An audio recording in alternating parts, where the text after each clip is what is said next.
వ్యవసాయం చేస్తారు, వెళ్ళిపోతారు ప్రశాంతంగా. అవును అవును వీళ్ళకి మనకి భారం లేదు వాళ్ళని భరించక్కర్లేదు. అదే ఊళ్ళో ఉన్నటువంటి మనం పని ఇచ్చేవాళ్ళు అయితే రూపాయి ఎక్కువ అడగచ్చు, లేదంటే కసి బియ్యం పట్టుకుపోవచ్చు, కాదనలేము. అక్కడ ఆ పంటని అవి తీసుకుపోతున్నప్పుడు మొహమాటం ఉంటది. ఆ బయట నుంచి వచ్చినోడితే మొహమాటం లేదు.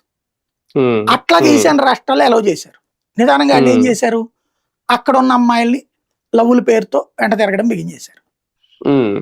చివరికి ఆ అమ్మాయిలు పెళ్లిళ్ళు చేసుకుని మతాలు మార్చారు. లేకపోతే అస్సాం అనే ముస్లిం ప్రాంతంలో 20 గిరిజన ప్రాంతంలో 26 నియోజకవర్గాలు ఇవాళ ముస్లిం నియోజకవర్గాలే. ఎలా సాధ్యమైంది? గిరిజన ప్రాంతం గిరిజనులకి సంబంధించినటువంటి ఊళ్ళల్లో 22 నియోజకవర్గాలు ఇవాళ ఎట్లా సాధ్యం అవుతున్నాయి? ఈశాన్య రాష్ట్రాలను అట్లాగే సాగినాయి.